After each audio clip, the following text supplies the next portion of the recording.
écoutez Midi 1 avec Michel Séauger.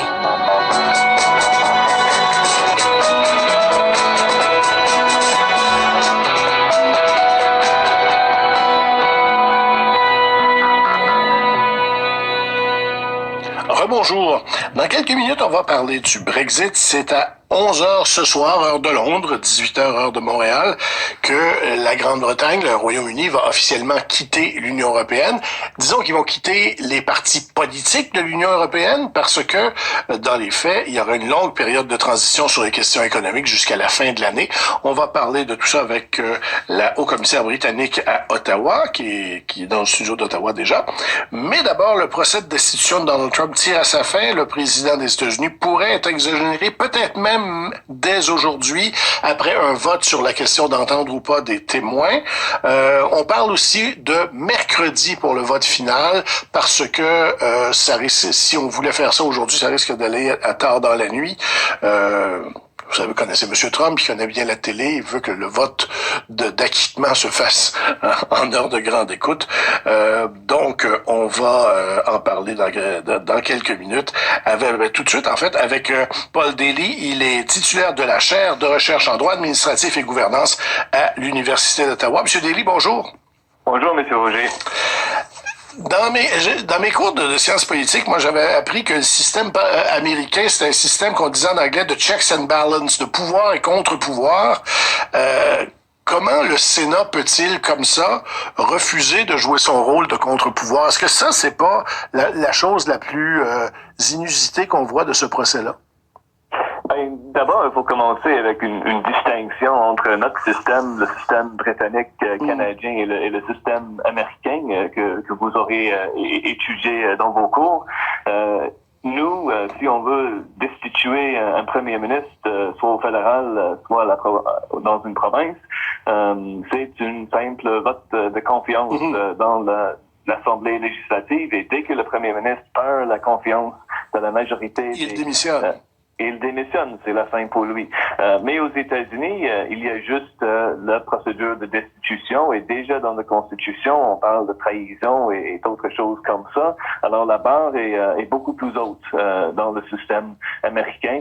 C'est vrai qu'on parle beaucoup de checks and balances, mais effectivement, dans le système américain, pour ce qui est du président, il n'y a pas beaucoup de contraintes, ni politiques, ni juridiques, pas autant que dans le système britannique ou canadien. Mais on a quand même vu du droit qu'on pourrait qualifier de nouveau dans ce procès en destitution du président Trump. Le professeur Dershowitz de Harvard, qui est très connu et qui était un des défenseurs du président, a dit que le président pouvait pas être destitué, même s'il faisait quelque chose pour sa réélection, s'il croyait que c'était pour le bien public. Ça semble être une énorme porte de grange qu'on a ouvert là pour dire que le président finalement ne peut pas être destitué très facilement. En effet, mais le professeur Dershowitz, c'est un étudiant des procès de destitution. C'est quand même quelqu'un de calibre, même si on retient pas ses arguments. Là, le problème est que le professeur Dershowitz, il joue dans les précédents. Mais il y a peu de précédents. Il y a le procès d'Andrew Johnson au 19e siècle, il y a le procès de Bill Clinton au 20e siècle, il y a le cas de Richard Nixon où il a démissionné avant le procès. Oui. Alors, on n'a pas beaucoup de précédents, et Dershowitz, il dit que, bon, dans les procès précédents, et même l'affaire Nixon, il y avait toujours un crime quelconque ou une violation de la loi quelconque. Et dans le cas de Donald Trump, il n'y a pas une violation de la loi, proprement dit. Il n'y a pas un crime, techniquement. Alors, Dershowitz prétend que un abus de pouvoir, comme c'est le cas avec le président Trump, ça ne justifie pas un processus de destitution. Là, pour ce qui est le professeur Dershowitz, il y a beaucoup de juristes qui sont pas d'accord avec lui, oui. Mais étant qu'il y a peu de précédents, son argument n'est pas complètement loufoque ou farfelu. Ouais.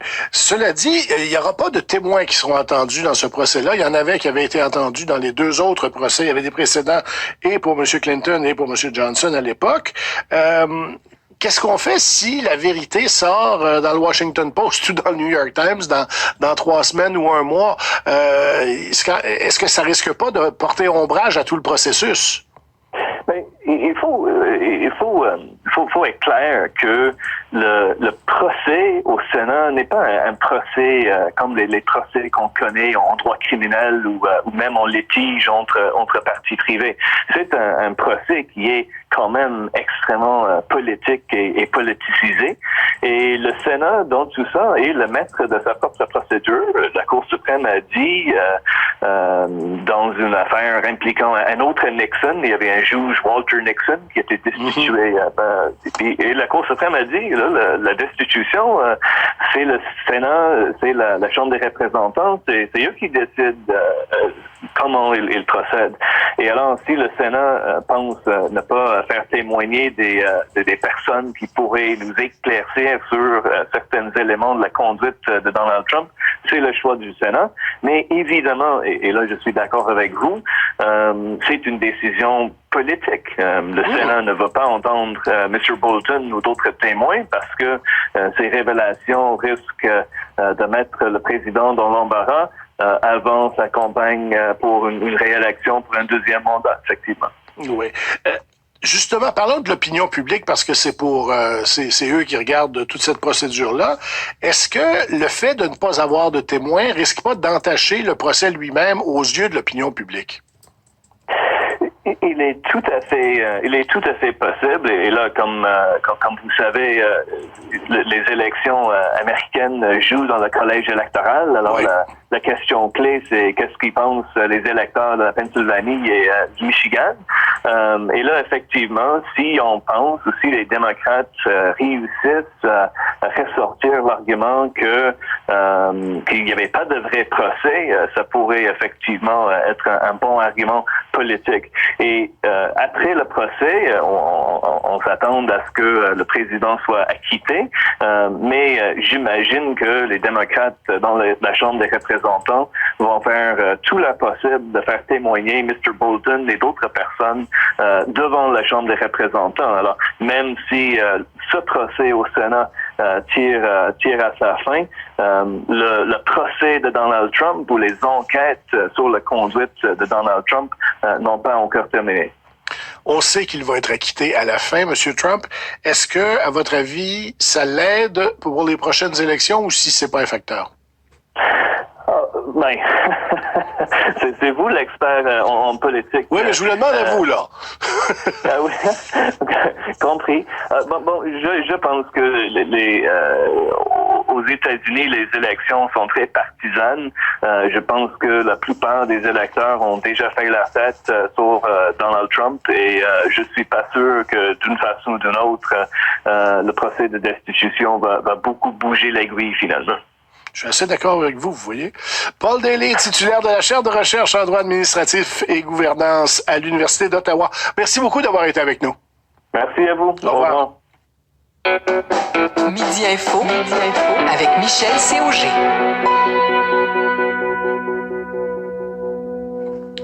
Après 3 ans de négociations, de vote et de déchirement, c'est le jour du Brexit au Royaume-Uni. À 23 heures ce soir, le pays sortira de l'Union européenne, mais c'est pas la fin des négociations entre Londres et Bruxelles. On en parle avec la haut-commissaire du Royaume-Uni au Canada, Suzanne Lejeune-Dalgezec, qui est dans nos studios d'Ottawa. Madame Lejeune-Dalgezec, bonjour. Bonjour. La première étape est franchie, donc le Royaume-Uni sort de l'Union européenne à 23 heures heure de Londres, mais on entre dans une période de transition qui va être très compliqué. Négocier un accord de libre-échange, nous, on l'a vu avec le nouvel ALENA et on l'a vu avec celui qu'on est en train de négocier avec la communauté européenne. C'est très long. Est-ce que le Royaume-Uni a le temps de négocier un nouvel accord de libre-échange avec l'Union européenne d'ici le 31 décembre? Je pense qu'avec la volonté qu'on a et la stabilité politique que les élections nous ont donnée au mois de décembre, c'est tout à fait possible. Et le Premier ministre a dit que c'est son but principal. Je pense qu'avec une bonne volonté des deux côtés, ça devrait être possible. Et c'est dans l'intérêt des deux parties d'arriver à un accord avant la fin décembre de cette année. Oui. Il y a 600 accords internationaux de commerce, justice, circulation des biens des personnes à régler pendant ce temps-là. Même avec toute la bonne volonté du monde, ça risque d'être compliqué. Quel modèle de négociation vous croyez qu'on peut mettre en place pour faire ça? Je pense que les négociations vont se dérouler par tranches.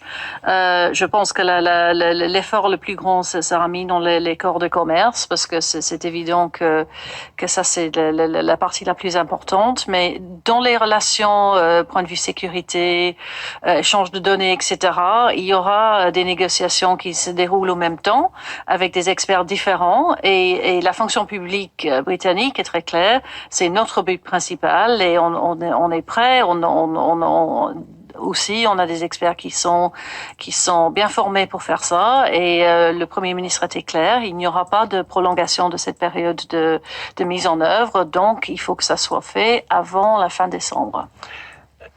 Certains disent que le Royaume-Uni devrait s'inspirer de l'accord Union européenne-Canada qui est en train d'être ratifié par l'Union européenne, un traité donc qui est d'envergure, qui couvre beaucoup de terrain. Encore une fois, ça risque d'être difficile de négocier ça aussi rapidement. Je pense que c'est ce qu'il faut tenir en compte, c'est qu'en fait, pour le moment, notre réglementation est exactement parallèle à celui de l'Union européenne. Donc, on part d'un base, si vous voulez, plus facile. Et c'est clair que l'accord entre le Canada et l'Union européenne est le modèle que le Premier ministre a déjà cité plusieurs fois comme le modèle qu'on voudrait adopter, avec des provisions en plus en ce qui concerne les services, parce que l'accord entre le Canada et l'Union européenne ne comprend pas cette partie-là, qui est, comme vous savez, une partie très très importante de l'économie britannique.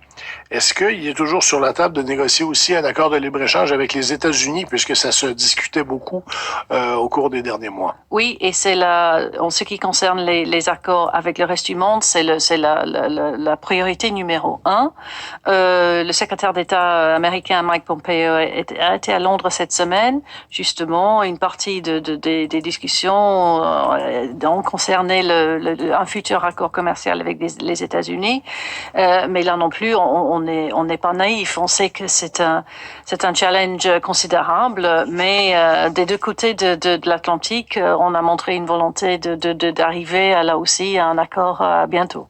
Qu'est-ce qui arrive des relations commerciales entre le Canada et l'Union européenne, et pas l'Union européenne, mais la Grande-Bretagne? Il y avait ce traité Canada-Union européenne. Est-ce que la partie britannique pourrait le reprendre à son compte, en quelque sorte? Je pense que ça, ce serait une conclusion assez rationnelle à là où on est, parce que c'est un accord qui nous convient tous les deux. Pendant qu'on était membre de l'Union européenne, on ne pouvait pas négocier avec le Canada notre future relation commerciale et économique, mais je pense qu'on partage, et j'ai entendu juste avant de venir vous parler, votre Premier ministre en parler, en disant que un accord ou une relation économique et commerciale étroite est dans l'intérêt des deux pays, et on continuera à poursuivre ce but aussi dans nos négociations avec le Canada. Est-ce qu'il n'y a pas quand même quelque chose d'un peu triste de voir le Royaume-Uni quitter l'Union européenne?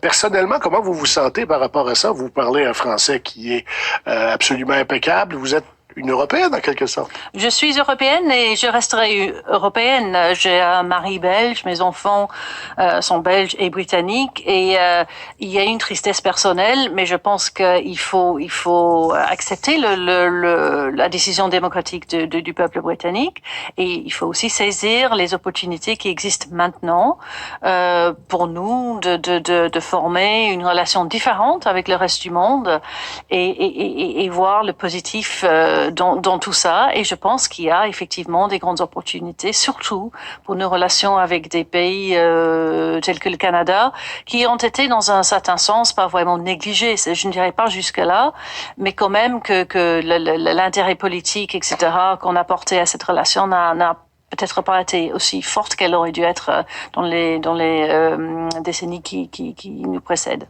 Est-ce qu'il n'y a pas un danger pour l'unité même du Royaume-Uni? Ce n'est pas accepté très facilement, ce Brexit en Écosse, même en Irlande du Nord. Est-ce que ça risque pas de devenir un problème politique important pour le gouvernement de M. Johnson? C'est vrai que l'Écosse et l'Irlande du Nord n'ont pas voté pour le Brexit. Je pense qu'un des défis pour le Premier ministre actuellement, c'est d'essayer de voir pourquoi ça s'est passé et de ramener le Royaume-Uni et de recréer l'unité qu'on avait avant. Et c'est vrai que pendant les 3 dernières années, des tensions se sont montrées, non seulement entre l'Écosse et l'Angleterre, mais aussi entre les différentes parties du Royaume-Uni. Mais Boris Johnson était très très clair qu'un de ses buts principaux domestiques dans les années qui viennent, ce sera justement de réparer ces déchirures et de recréer une unité et de rééquilibrer, si vous voulez, les différentes parties du Royaume-Uni et de nous faire ressentir encore une fois comme un pays uni. Suzanne Lejeune d'Alguezec, haut commissaire du Royaume-Uni au Canada, merci beaucoup d'avoir été avec nous. On peut dire que vous arrivez dans un moment où les choses vont être intéressantes. Merci beaucoup. Au revoir.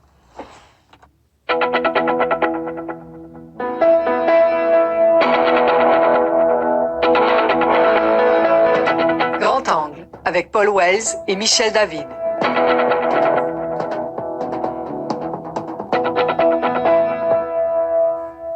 Grand angle avec Paul Wells en studio aujourd'hui. Bonjour, Paul. Bonjour. C'est un plaisir de vous voir, Michel David aussi, bien sûr, mais c'est plus fréquent. Disons ça comme ça.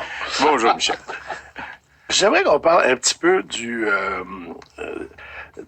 rapport Yale sur l'industrie des communications, qui est peut-être un des grands faits de cette semaine.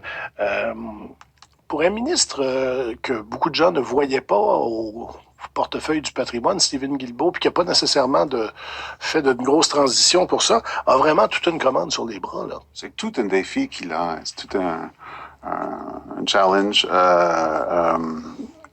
Justement, et il semble être très content du défi. Hein. Il veut y aller très vite. Il veut déposer un projet de loi peut-être même avant la fin juin et y aller par règlement avant cela. Il apprendra peut-être que c'est plus compliqué que cela. Hein. Le rapport Yale propose des changements qui auraient des effets sur la libre expression, qui pourraient être contrés en cours sur le plan de la constitutionnalité, qui enfreindrait peut-être les accords de libre-échange et tout. Mais ce gouvernement, qui a souvent été taxé pour ne pas faire grand-chose avant les élections, semble vouloir marquer des effets très vite, et Stephen Guilbeault se porte volontiers pour mener cette tâche. Oui, moi je pense d'abord qu'il est très content parce que il se fait reléguer, si on peut dire, au patrimoine au départ. Je pense que ça lui a pas plu, tout le monde le voyait là, comme la vedette verte du gouvernement. Ben là, il va en avoir de l'éclairage. Là, il est un joueur, oui. Là, il est un joueur majeur. Oui. Mais je suis tout à fait d'accord avec Paul, c'est pas de la tarte. C'est pas de la tarte, mais Michel, il est écrit dans le rapport, je le cite là, notre souveraineté culturelle et nationale, notre prospérité économique et nos valeurs démocratiques sont en jeu. Bon, on beurre épais, là. Mais à Québec, si on dit souveraineté culturelle, des choses comme ça ramène d'une part des vieux souvenirs, d'autre part, ça va beaucoup dans le nationalisme que voudrait incarner M. Legault à l'intérieur du Canada, non? Oui, tout à fait, mais il n'y a jamais personne qui a prétendu qu'il n'y avait pas de nationalisme au nord de la frontière américaine. Oui, je pense que oui. Et c'est remarqué, là, il y a un consensus là à Québec et à Ottawa sur le fait que les géants du web doivent être domestiqués. Et là-dessus, je pense qu'il va y avoir unanimité. La faisabilité, on le voit en Europe, là, c'est pas si simple que ça. D'abord, de s'entendre entre soi et de faire face aux éventuelles représailles américaines. Parce que là, on le voit, les producteurs de Bordeaux, Michel, je sais que vous êtes un grand amateur, crient, se lamentent ces temps-ci à cause de ça. Il va falloir du courage politique pour faire ça. Oui, j'avoue, c'est américain. Hein. mais Paul, le gouvernement Trudeau s'est engagé à vraiment mettre de la pression sur ce qu'on appelle les GAFA, là, les géants du web. Comme disait Michel, c'est pas si simple ça non plus. Est-ce qu'il s'est pas un peu trop avancé? c'est que presque tout le monde, y compris mon ancien employeur Rogers et tous les autres grandes compagnies de télécoms au Canada, sont d'accord pour dire qu'il faut faire quelque chose. Il ne faut pas laisser entrer librement les Netflix, les Google et autres. Mais comment s'y mettre pour les réglementer, c'est pas évident. Et surtout cette idée de donner à un CRTC élargi le pouvoir de surveiller le contenu les algorithmes de contenu de ces sites-là pour être certain qu'ils vendent comme il faut le contenu canadien. Je doute que ça tiendrait longtemps en cours et je doute aussi du courage du gouvernement canadien de le faire. Ce serait pas la première fois qu'on accueille à bras ouverts un nouveau rapport pour le laisser mourir sur les tablettes tranquillement plus tard. Et je serais surpris que M. Guilbeault soit toujours aussi enthousiaste après la prochaine réunion du cabinet. Surtout qu'on est dans une situation de gouvernement minoritaire, on fait pas ce qu'on veut exactement, là. Oui, mais les conservateurs sont un peu bizarres là-dessus aussi. Ils ne disent pas que ce rapport-là va trop loin. Ils disent un peu vaguement que ça va pas assez loin, il faut vraiment une révolution. Mais la critique, Michelle Rempel ne donne pas trop de détails là-dessus. Mais c'est pas évident que les conservateurs seront contre tout changement en fonction de ce rapport-là. Et bon, c'est quelque chose qui va prendre du temps et j'ai l'impression que l'élection va venir avant que tout ça soit réglé, mais ça fait un sacré bon cheval de bataille, par exemple, pour les libéraux, défendre la souveraineté canadienne, la protection de la culture canadienne face aux Américains. Peu importe l'issue, moi j'ai l'impression que c'est quand même une belle carte de visite pour un gouvernement qui part en campagne. Oui. Si on a réussi à faire quand même quelques gains dans le temps du gouvernement minoritaire. Bien entendu, mais il y a des parties du rapport, les GAFA, je pense que ça va être l'os.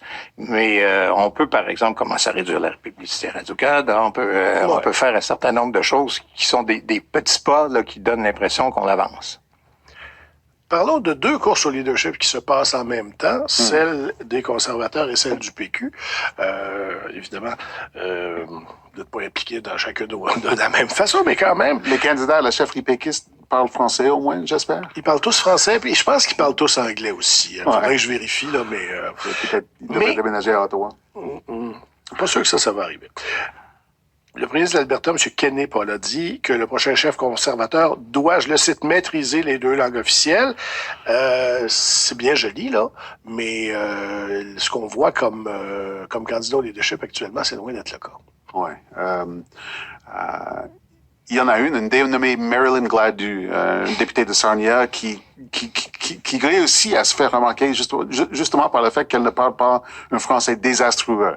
Parce que le français de Peter MacKay l'est. Le français de Erin O'Toole est un peu mieux, mais pas beaucoup. Il faut se souvenir... Mme Gladu n'a pas vu le 300 000 $ encore. Hein. Non. Et elle le verra peut-être pas.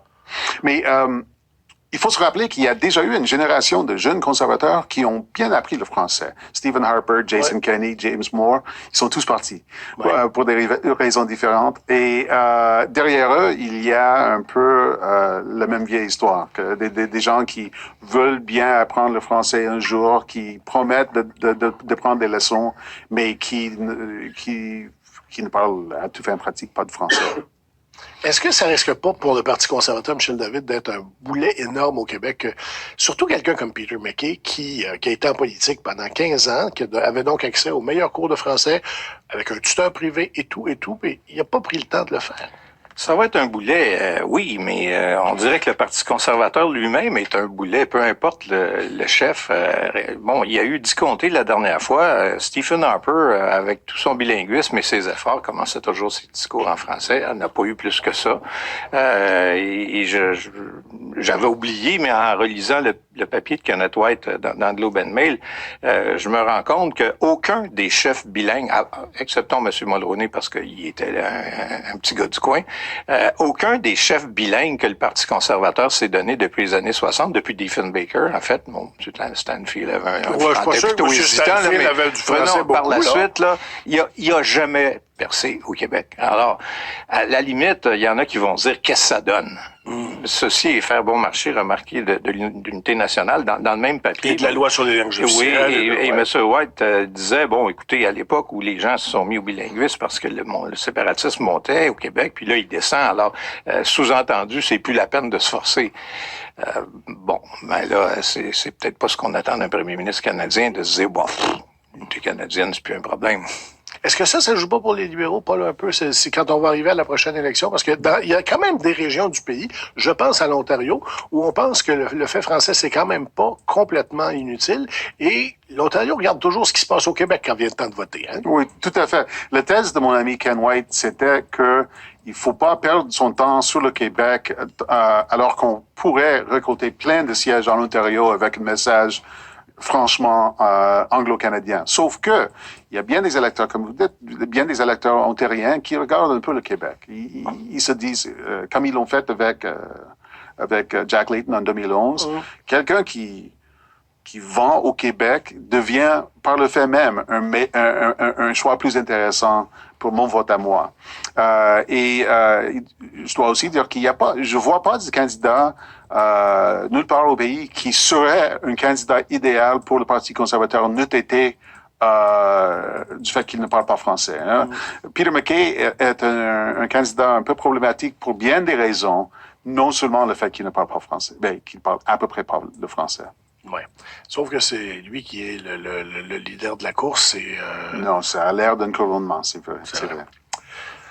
Parlons de la course au PQ, Michel David, un petit peu. Est-ce que le PQ doit à ce point accommoder Guy Nantel et signer en bas de ses 3 demandes, y compris qu'on ne demande pas $5 aux sympathisants péquistes pour participer à la course? Non. Il y a des choses, je pense, qu'on peut organiser pour M. Nantel, par exemple, s'arranger pour que le débat soit pas un de ses soirs de spectacle. Ça, je pense pas que ça soit trop demandé au parti.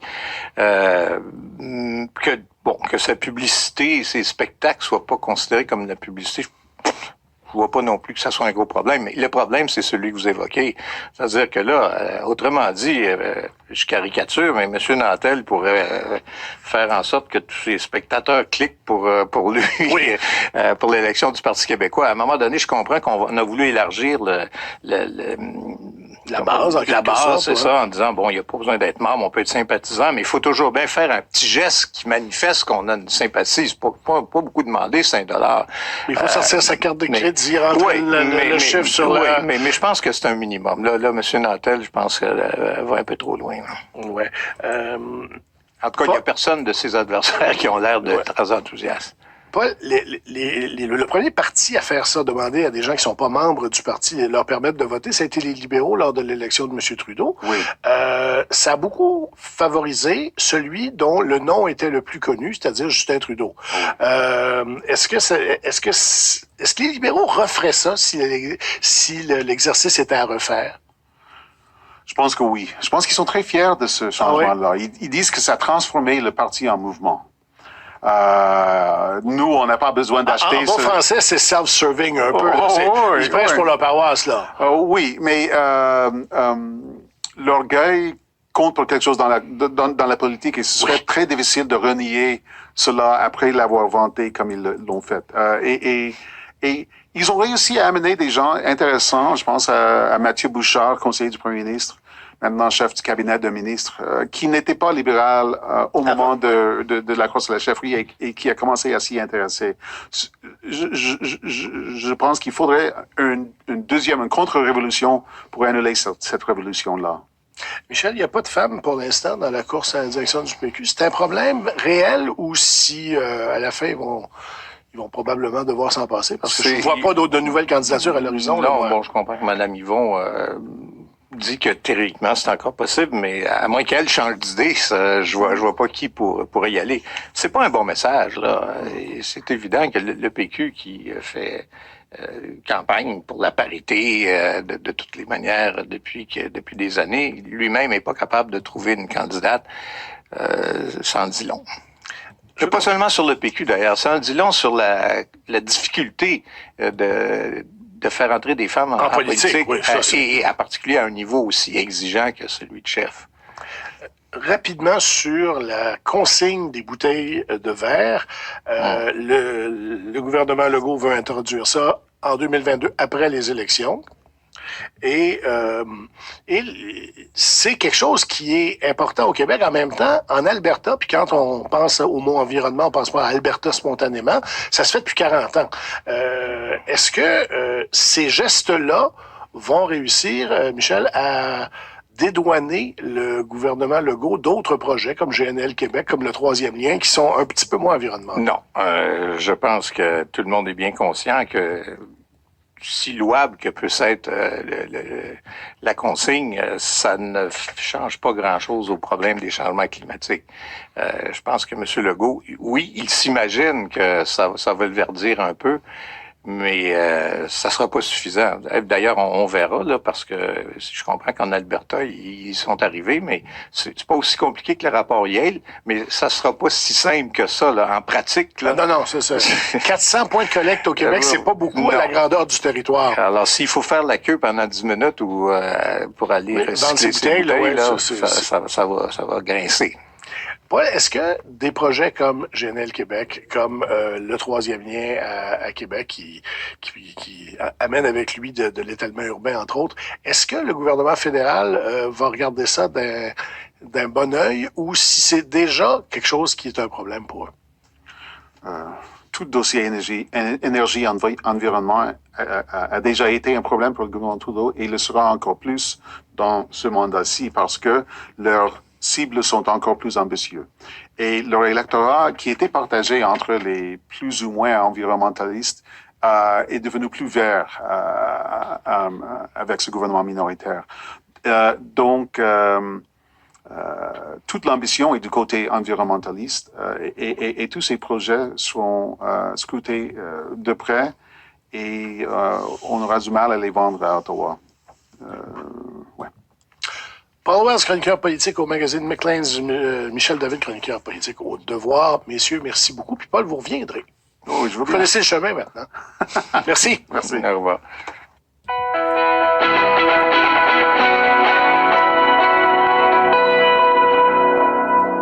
Parlons des Rohingyas, cette minorité musulmane au Myanmar bouddhiste. Et ils sont persécutés, vous le savez, par la majorité depuis des années.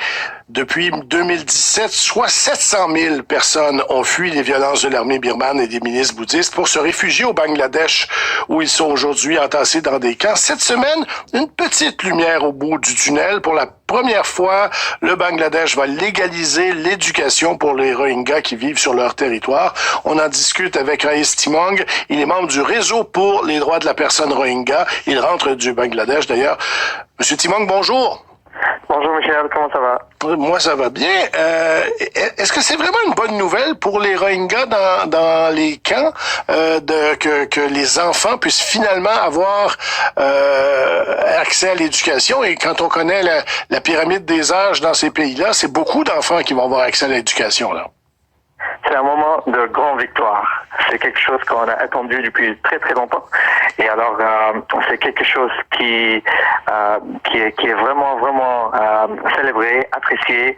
Alors, c'est vraiment quelque chose pour une grande majorité des gens dans les camps. Pas uniquement pour les enfants, mais aussi pour leurs parents. Il y a combien d'enfants de moins de 18 ans qu'on estime qui sont actuellement dans les camps, là? Selon le UNHCR, c'est estimé environ 60% d'abord pour entre 60 et 70% les femmes et les enfants. Et la moitié de ces chiffres, ce sont les enfants. Alors on pourrait dire environ 300 000 enfants. Sinon, je sais pas les chiffres exacts. Mais quand même, c'est beaucoup là. C'est très très énorme. Dès qu'on rentre dans les camps de réfugiés, on voit que les enfants. C'est partout. Pourquoi le Bangladesh les empêchait d'avoir une éducation formelle? Alors, Bangladesh a toujours, vous savez, ils sont toujours préoccupés du fait que les Rohingyas vont rester, les peuples vont rester pour toujours sur leur terrain. C'est déjà 1,2 million de personnes qui est déjà très très difficile pour un pays comme Bangladesh à soutenir. Alors s'ils donnent les services comme emploi, éducation, formation, autonomisation, etc.